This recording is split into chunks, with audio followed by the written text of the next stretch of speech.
Your Excellency, Mr. President, dignitaries, Madam First Lady, the PM, welcome to China. I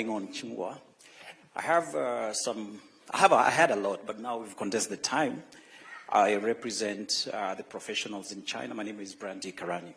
Now, the gentleman here has asked a very important questions about business visas. This is the thorniest issue we have. I've been here for 15 years, and I can tell you is the most important question.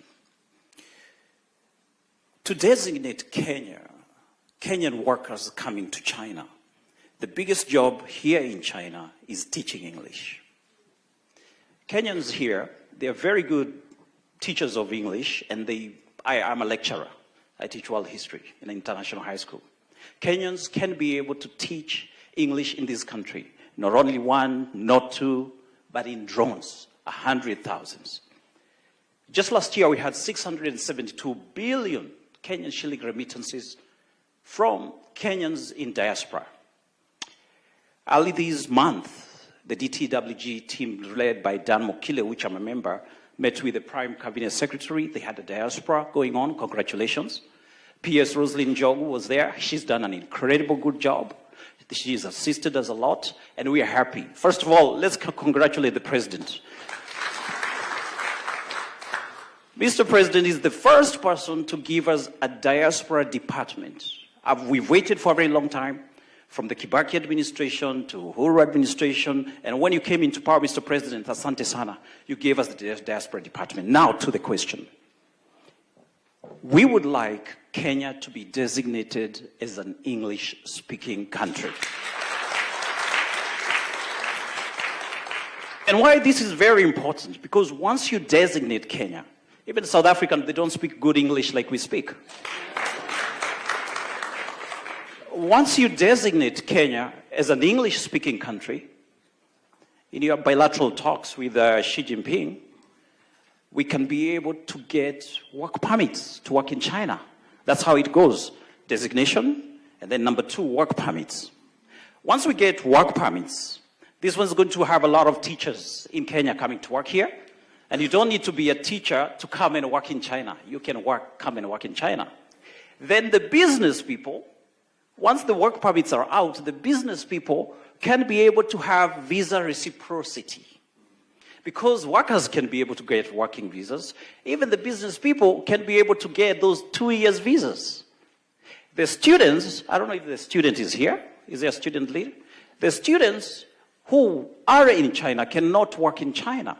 The same part will make the students also be given the permission at least to work and not depend on their parents back home. So, Mr. President, this is the most important thing. As far as Kenyans in China are concerned, this is the most important.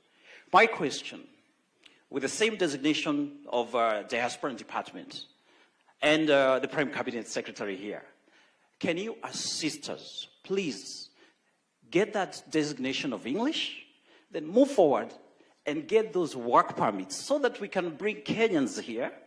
The 672 billion shillings we're talking about will trickle to 1 trillion Kenyan shillings. That is the way forward. I think that's what you want, and that's all. Thank you so much. Is that Mr. Karani? Did you say Karani? Mr. Karani, thank you very much. Let me just say the following. Just ask you, Mr. Karani. Did you say you want more Kenyans to come and work in China? Absolutely, yes. Are you sure about that?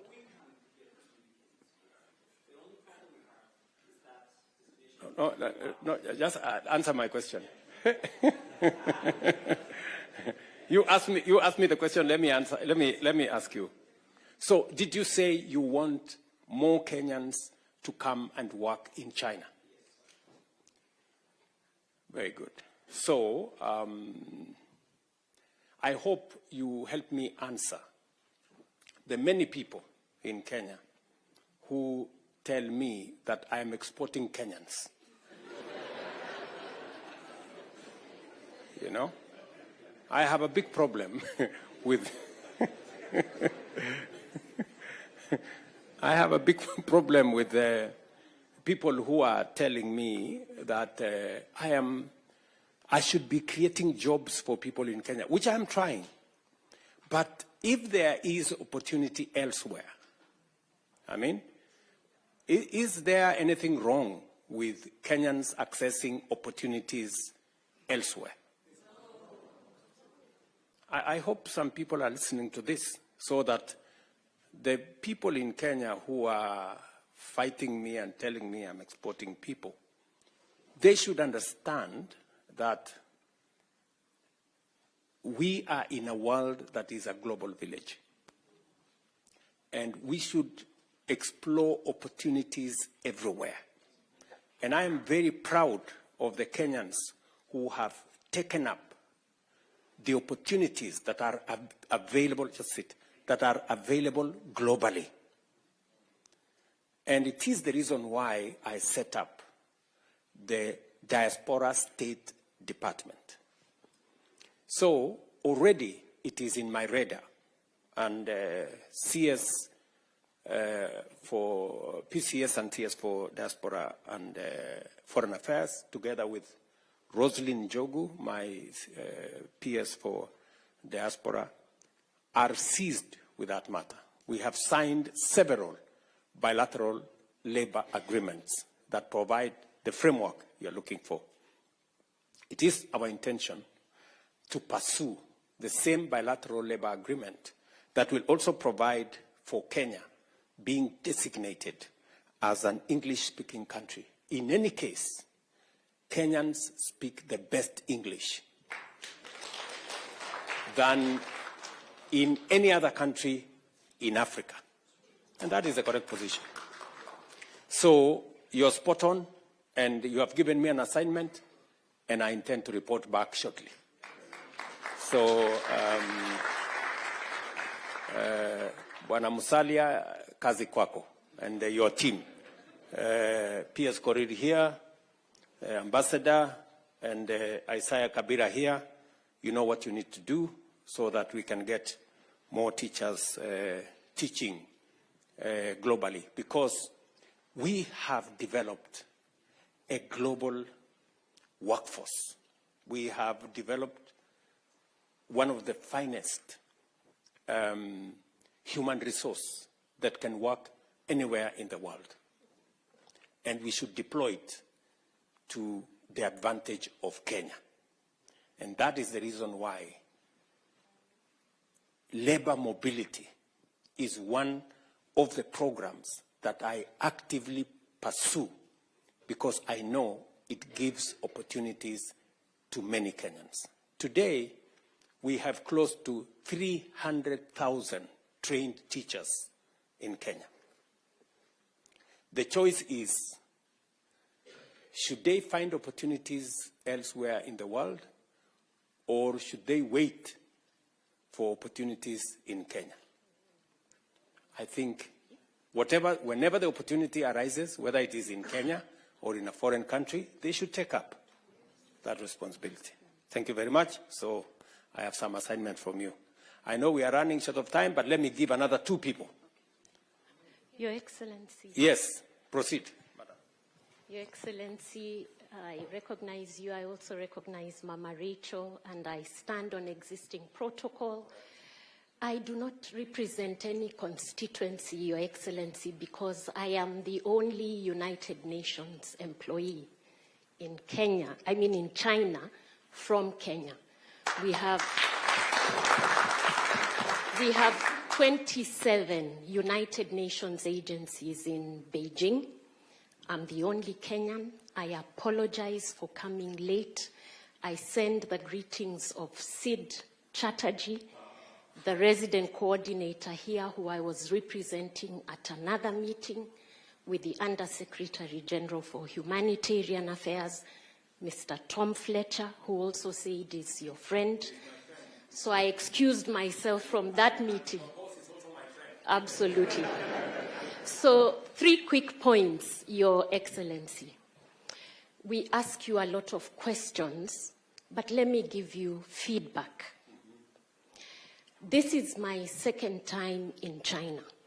I was here for 4 years, left came back, I've been here for 2 years. I have had the privilege of interacting with 4 Kenyan ambassadors to China. And so I give an objective assessment. Ambassador Bett and his team are a first-in-class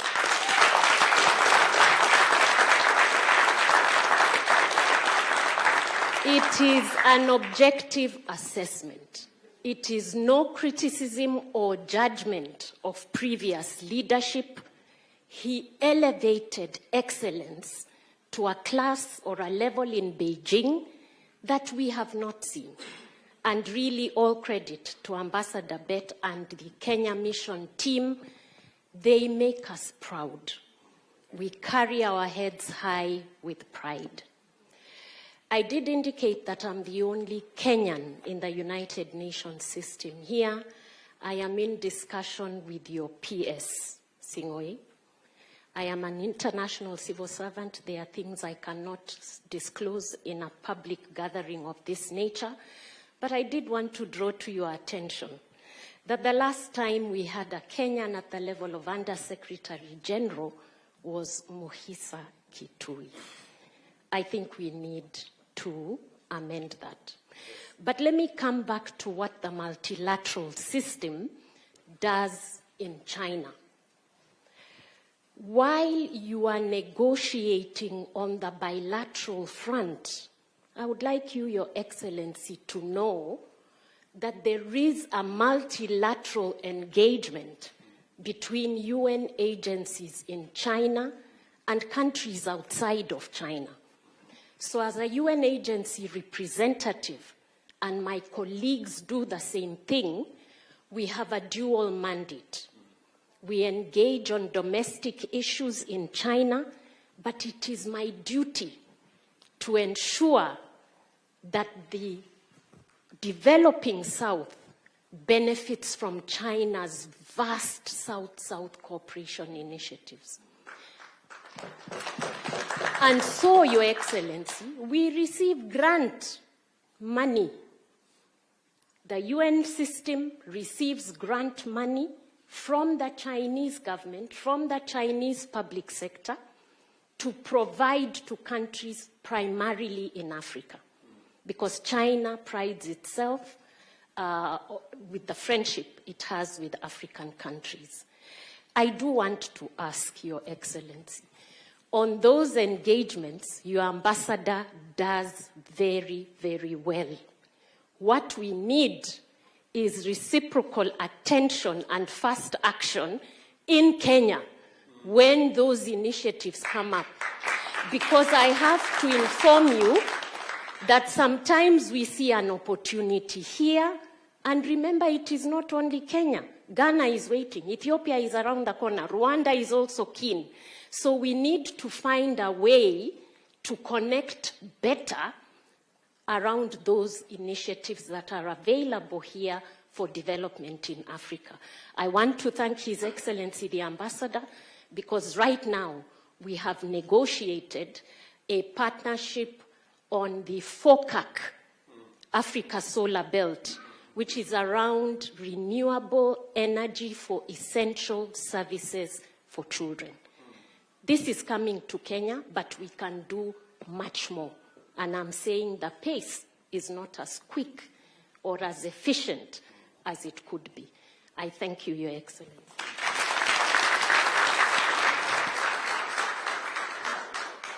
Thank you very much, Madam